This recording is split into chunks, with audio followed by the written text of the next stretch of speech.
agent, David Mulgeta.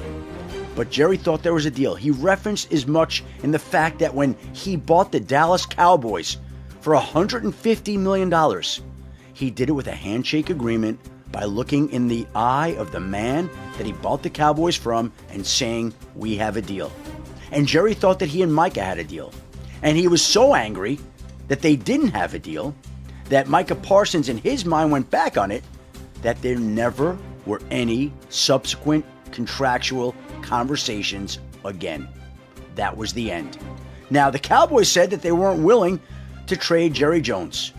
But a couple of weeks ago, somebody said to me, this issue bothers Jerry Jones so much, this is his Waterloo. He's not going to give in here. And he didn't give in. And it felt like the two sides weren't going to make it happen. We had Micah Parsons not practicing at training camp. We had Micah Parsons dropping a tweet, a post on social media in which he said that he wanted to be traded. When was the last time we had a public release from a Dallas Cowboys player saying he wanted to be traded? Now, back in the day, Michael Irvin might have wanted to be traded, Emmitt Smith might have wanted to be traded, but there wasn't social media the way that there is today, where Micah Parsons blasted out his news and called out the organization and said he no longer wanted to be with the team that he grew up watching and rooting for, that it was time to move on. I don't think the Dallas Cowboys particularly like that very much. And again, zero contract discussions. There were people all around Dallas saying that Micah Parsons wasn't going anywhere. We heard it this week. We heard it on the day of the trade. But the fact of the matter is, this always was going to be a possibility.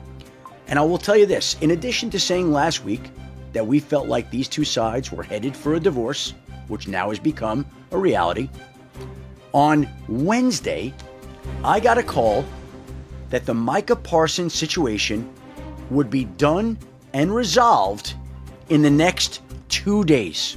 Done and resolved. And I kept asking, what did that mean?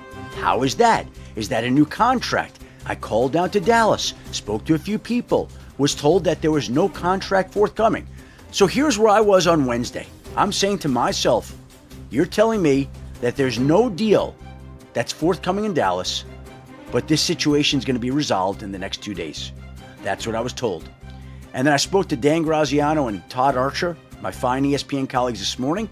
We wrote up a story about how the Cowboys appeared willing to listen to trade offers and that nothing was imminent, which was what we were told, but that it could come together quickly. That's exactly the story that we filed. And I'll tell you how quickly it came together. The Packers defensive tackle Kenny Clark, who was included in the trade along with 2 first-round draft picks, practiced with the Green Bay Packers on Thursday. And after practice, he found out he was being traded to Dallas.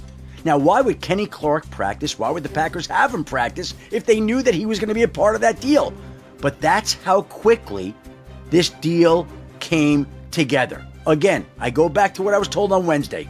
This deal is going to happen really quick. The Cowboys want resolution. Micah wants resolution. And Micah, on Wednesday, was in California with a back doctor getting a second opinion on his back. I don't think there was any way he was ever playing in the Thursday night opener against the Philadelphia Eagles. The Cowboys knew they had a problem.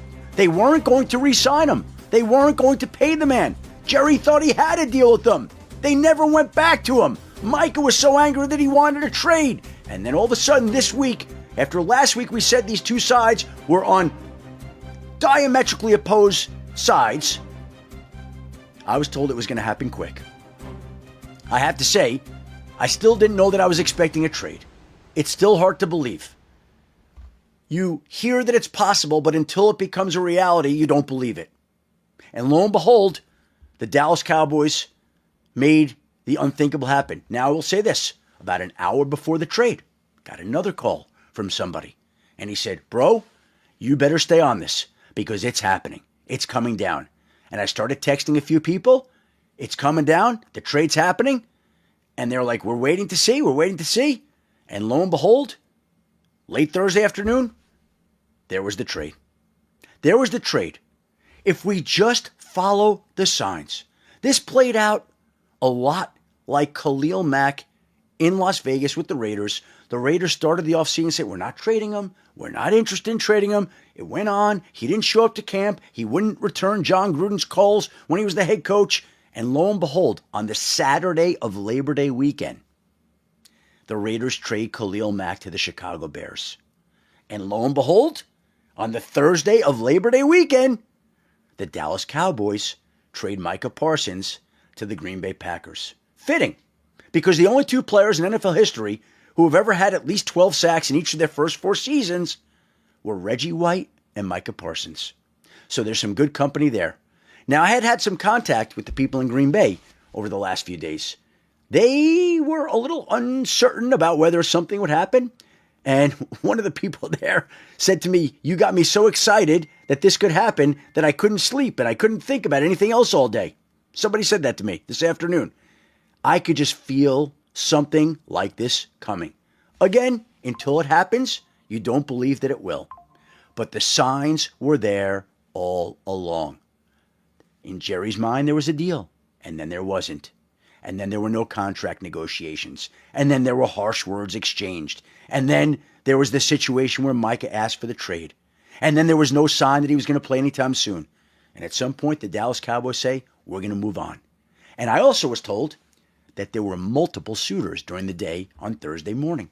Somebody I spoke to said, this is a lot more real than you think. The exact quote was, this trade is more possible than people thought. It's more legitimate than people realize. Somebody said that to me on Thursday morning. And so while all the people were screaming no trade, Mike is not going anywhere, all the signs were telling you that he could and would. And essentially in the end, the Dallas Cowboys trade Micah Parsons to the Green Bay Packers for 2 first-round picks and defensive tackle Kenny Clark, who went through practice on Thursday with the Packers. And for the second time in months, the city of Dallas has shipped away one of the best young stars in the game. In February, the Dallas Mavericks traded Luka Doncic to the Los Angeles Lakers. And at the end of August, the Dallas Cowboys have traded Micah Parsons to the Green Bay Packers. Who ever would have thought in late August that Doncic would be a Laker and Parsons would be a Packer? But that's the world we now live in. The NFL is an incredible reality show. I wrote this down this morning when I said a trade was possible. I texted this to one of my friends. Let me get the exact quote here. Hold on 1 second. I want to read this, okay?